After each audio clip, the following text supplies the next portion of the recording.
Bagaimana tata caranya sekarang? Akad nikah yang ada di dalam syariat simpel. Tata caranya adalah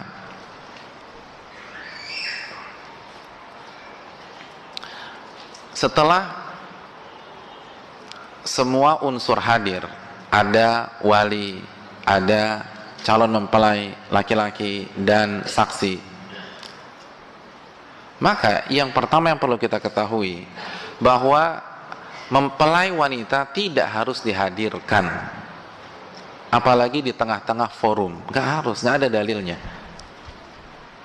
Bahkan jangan sampai mempelai wanita menjadi sasaran tembak mata-mata laki-laki pada saat itu. Khususnya ketika akad nikah, mempelai akan berdandan. Jadi kalau sudah jelas-jelas berdandan atau dirias, di make up, maka dijaga di tempat yang baik. Jangan sampai dipertontonkan. Karena ini akan menjadi istri antum. Masa istri antum dilihatin oleh seluruh pasang mata yang hadir pada saat itu? Jadi sekali lagi tidak harus, bahkan kalau kondisinya demikian maka tidak dihadirkan di meja akad tersebut. Itu yang pertama. Jadi tinggal ada saksi, ada mempelai dan ada wali. Lalu hadirin yang dirahmati oleh Allah Subhanahu wa taala, acara dimulai dengan khutbatun nikah sebagaimana hadis Ibnu Majah. Ibnu Majah membuat bab khutbatun nikah, bab khutbah nikah. Dan hadis Ibnu Mas'ud, allamana Rasulullah sallallahu alaihi wasallam khutbatal hajah fin nikah wa ghairihi. Nabi sallallahu alaihi wasallam mengajarkan khutbatul hajah di pernikahan dan di selain momen pernikahan. Jadi sekali lagi disunahkan untuk diawali dengan khutbatun nikah. Pertanyaannya, apa itu khutbatun nikah? Apa yang dimaksud khutbatun nikah? Apa arti khutbatun nikah? Hadirin, khutbatun nikah yang dimaksud sebagaimana hadis Ibnu Majah, hadis Abdullah bin Mas'ud dan hadis-hadis yang ada dalam buku dan bisa dicek di Bulughul Maram karya Al-Hafidz Ibnu Hajar adalah innal hamdalillah nahmaduhu wa nasta'inuhu wa nastaghfiruh wa na'udzu billahi min syururi anfusina wa min sayyiati a'malina man yahdihillahu fala mudhillalah wa man yudlil fala hadiyalah. Asyhadu an la ilaha illallah wahdahu la syarikalah wa asyhadu anna Muhammadan abduhu wa rasuluh.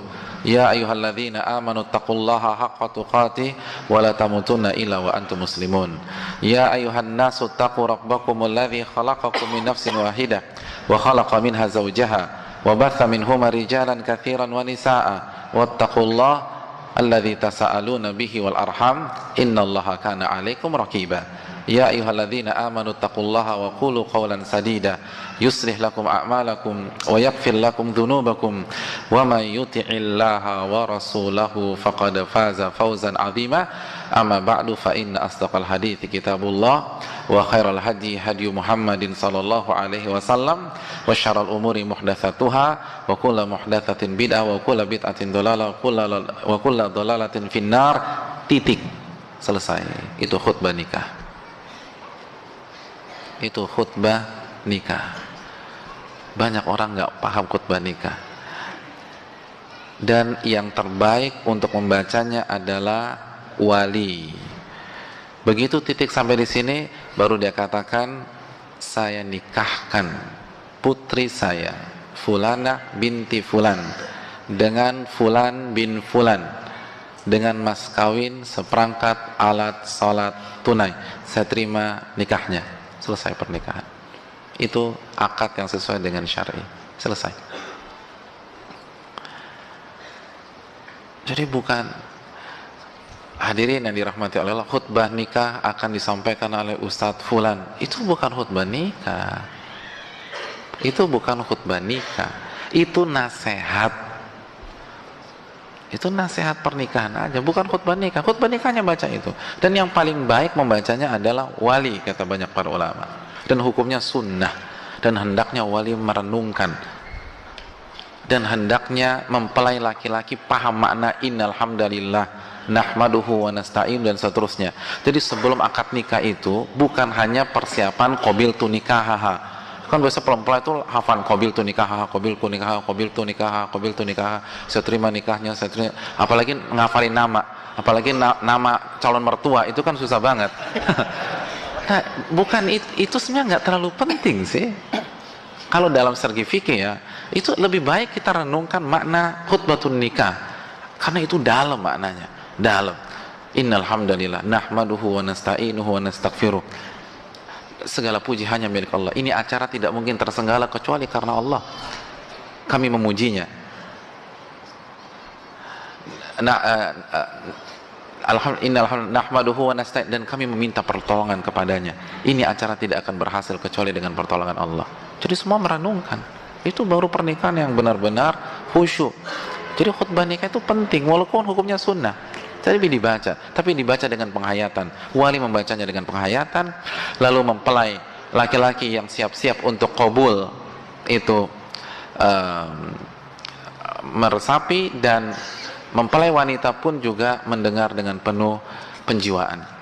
Lalu setelah itu, setelah selesai baru ijab dan qabul. Ijab adalah ucapan menikahkan dari wali, dan qabul adalah serah terima tersebut, sehingga pada saat itu sah menjadi istri kita. Itu akad nikah. Ustadz, kalau sekarang ada ceramah pernikahan, boleh apa tidak? Jawabannya boleh. Tapi yang paling baik itu yang paling baik jangan sampai terkesan itu khutbah nikah. Bukan itu khutbah nikah. Jangan mengesankan itu khutbah nikah. Itu nasihat. Ada dalilnya nggak Ustadz? Kembali kepada kaidah tadi. Hukum asal akad nikah dan walimah adalah muamalat. Maka selama tidak diyakini satu paket, ini hanya mengambil momentum saja. Karena khususnya mempelai, dia akan dengar pada saat diceramahin di waktu tersebut, maka nggak ada masalah. Walaupun nggak ada dalilnya, tidak ada dalilnya ada ceramah pernikahan. Namun ingat konsep kita, hukum asal akad nikah dan walimah adalah muamalat. Itu penting. Lalu yang perlu kita perhatikan, sekali lagi, tidak harus satu nafas. Tidak harus satu nafas. Nggak ada. Terlalu mendramatisir. Nggak ada hubungannya ya. Jadi nggak harus satu nafas.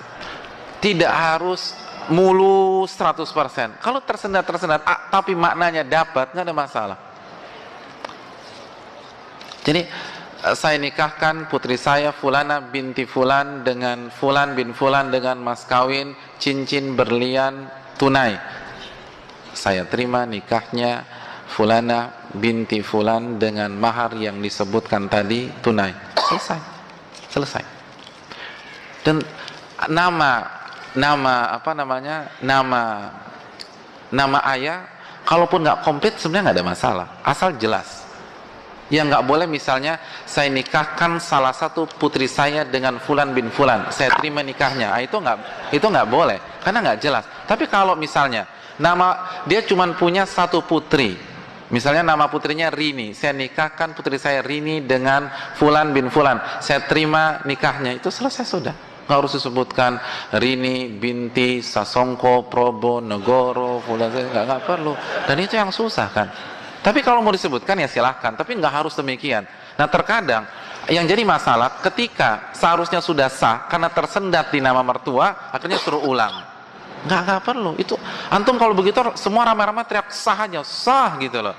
Jadi penghulunya nggak bisa ngulang lagi. Pokoknya satu gedung udah bilang sah. Jadi nggak perlu diulang. Karena sudah sah, mau diulang gimana? Orang mereka sudah suami istri. Jadi itu yang harus kita camkan bersama-sama.